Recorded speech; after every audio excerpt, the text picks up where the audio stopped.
Good morning, students. Today we start a new chapter, theory base of accounting, accounting terminology and accounting standard. This of accounts.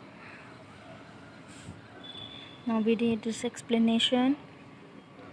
Nowadays, every business is generally related to many individuals and institutions. Example, creditors, banks, insurance companies, employees, investors, tax departments, share holders and government sector.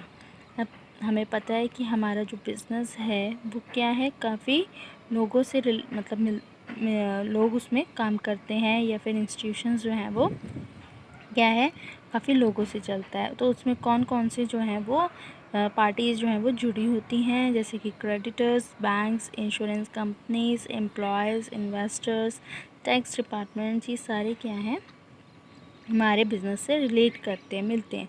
It is therefore necessary that financial statement should be prepared according to certain rules, procedures and convention. अब ये बहुत ज़रूरी है कि financial statement जो भी prepare करी जाए वो कुछ मतलब सम रूल्स के अकॉर्डिंग करी जाए, प्रोसीजर्स जो बनाए गए हैं, रूल्स बनाए गए हैं, उनके अकॉर्डिंग करी जाए। और इन्हीं रूल्स और कन्वेंशंस को हम क्या कहते हैं, generally accepted accounting principles, in a short GAAP। ठीक है, तो इन्हीं रूल्स को हम जनरली एक्सेप्टेड अकाउंटिंग प्रिंसिपल्स कहते हैं। अब accounting is the language of business. It is the language of business. Accounting is the language of business. Business में हमारी लैंग्वेज क्या रहती है, अकाउंटिंग। मतलब अकाउंटिंग के बेसिस पे ही हम अपना बिजनेस जो है वो पूरा चला सकते हैं, क्योंकि अकाउंटिंग में हमारी कितने चीज़ें जो हैं वो जुड़ी होती हैं। Different accountants prepare the account of different enterprise. अब जो अकाउंटेंट्स हैं, हर मतलब क्या करते हैं, डिफरेंट एंटरप्राइजेस, बड़े बड़े ऑर्गेनाइजेशंस जो हैं, आपने देखा एंटरप्राइजेस हैं, वो क्या करते हैं, अपने ही अकाउंटेंट्स अलग जो हैं वो रखते हैं। ठीक है, और उनके जो अकाउंट्स हैं वो सारे अकाउंटेंट्स जो होते हैं वो प्रिपेयर करते हैं। If all the accountants without adopting generally accepted principles prepare the account by their own method, then the account will neither be reliable nor the result be accurate. अगर अकाउंटेंट जो हैं बिना ये रूल्स रेगुलेशंस जो हैं सब मतलब इसको एक्सेप्ट करे, बिना अपने ही मेथड से जो है अकाउंट्स प्रिपेयर करें, तो वो अकाउंट्स क्या हैं, वो ना तो रिलायबल होंगे, ना वो लंबे समय तक चलेंगे, और जो उनका रिज़ल्ट होगा वो भी एक्यूरेट नहीं होगा, क्योंकि वो अपने मेथड से कर रहे हैं, वो कोई रूल्स और प्रोसीजर्स फॉलो नहीं कर रहे हैं। In other words, accounting is a subject in which the interest of various parties has evolved. अब ये क्या है, अकाउंटिंग एक सब्जेक्ट है जिसमें कि वेरियस पार्टीज़ जो है वो इन्वॉल्व करी होती हैं। The work of accounting will be understandable to all the person and institution only when it is done on the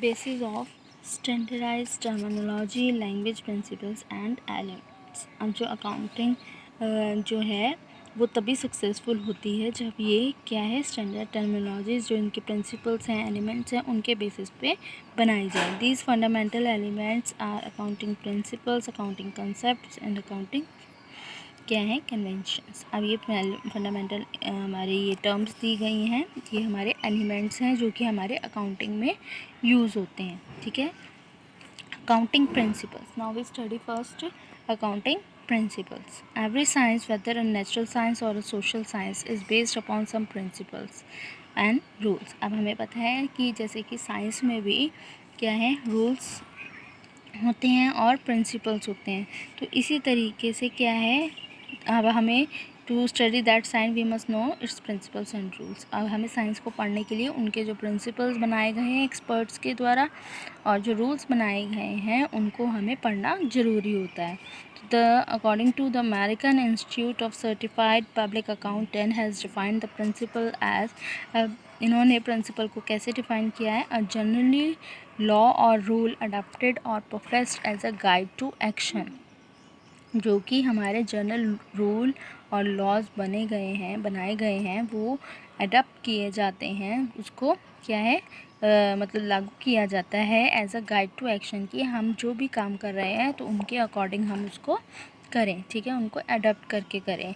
and settle ground और बेसिस ऑफ कंडक्ट और प्रैक्टिस, मतलब कि जो भी हमारा ऑर्गेनाइजेशन है, ठीक है, उसमें हम क्या करें, अपने रूल्स और लॉज को फॉलो करें और उसके अकॉर्डिंग हम अपनी प्रैक्टिस को आगे कैरी ऑन करें, ठीक है। तो ये एक प्रिंसिपल्स इसलिए बनाए जाते हैं। It is essential to adopt principles in accounting because we want to record business transactions in a proper manner, and we also want that the work of accountancy must have universal acceptability.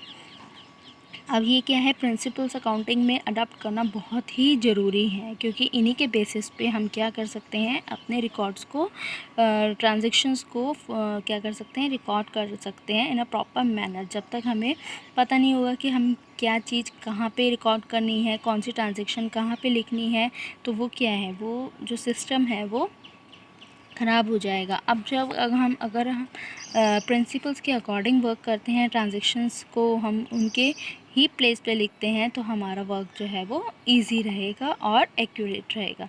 And we also work of accountancy हम must है universal acceptability, और इसमें क्या है, हम उसको accept भी कर सकते हैं। Accounting principles are generally accepted by the accountants all over the world, और ये जो प्रिंसिपल्स हैं वो क्या है, जो अकाउंटेंट्स हैं वो फॉलो करते हैं। These principles have been developed by the accountant through their experience and requirements, और ये जो प्रिंसिपल बनाए गए हैं, ये जो है एक्सपर्ट्स हैं उनके क्या है, एक्सपीरियंस और रिक्वायरमेंट्स के अकॉर्डिंग बनाए गए हैं। These principles are affected by the government regulation and the opinion professional institutions such as Institute of Chartered Accountant of India। ये जो है सबसे बड़ा इंस्टीट्यूशन है जो चार्टर्ड अकाउंटेंट ऑफ इंडिया है, ठीक है। Therefore, they are bound to change with the passage of time so that presentation of financial statement can be made more meaningful and useful। अब कुछ प्रिंसिपल्स ऐसे होते हैं जिनको हम टाइम के अकॉर्डिंग क्या कर सकते हैं, चेंज कर सकते हैं, ठीक है, ताकि जो हमारी फाइनेंशियल स्टेटमेंट है वो ठीक बन सके, मीनिंगफुल बन सके, ठीक है। जो कई प्रिंसिपल्स ऐसे होते हैं कि वो हर जगह फॉलो नहीं किए जा सकते हैं। तो ये था अकाउंटिंग प्रिंसिपल्स। अब इसके कुछ फीचर्स देखिए। Features of accounting principle should be clear, easy so that there use can be purposeful. अब जो अकाउंटिंग प्रिंसिपल है वो क्लियर और इजी होने चाहिए ताकि हम उसको ईज़िली यूज़ कर सकें, ठीक है। उनका जो यूज़ है वो पर्पसफुल रहे, मतलब वो ईज़िली कहीं भी फॉलो करे जा सकें। Accounting principle should be based upon facts, और जो अकाउंटिंग प्रिंसिपल है वो फैक्ट्स के बेस पे ही बने होने चाहिए। To financial position of business can be known, ताकि हमें फाइनेंशियल पोजीशन जो बिज़नेस की वो क्या है, ट्रू, मतलब सही जान सकें हम। Accounting principle should be such that they can B use easily and regularly, और अकाउंटिंग प्रिंसिपल्स जो हैं वो इस तरीके से यूज़ होने चाहिए, मतलब कि हम उसको इस तरीके से होने चाहिए ताकि हम उसको ईज़िली और रेगुलरली यूज़ कर सकें, ठीक है। तो ये फीचर्स हैं इसके। काइंड्स देखिए, accounting principle have many names such as concept, assumption, convention and postulates etc। इनकी ये अकाउंटिंग प्रिंसिपल के नेम हैं। For the purpose of study they can be classified into three groups में इसको क्लासीफाई किया गया है। बेसिक कंसेप्ट और assumption, basic principles and modifying principles और कन्वेंशंस, ये इसके काइंड्स हैं। Okay student.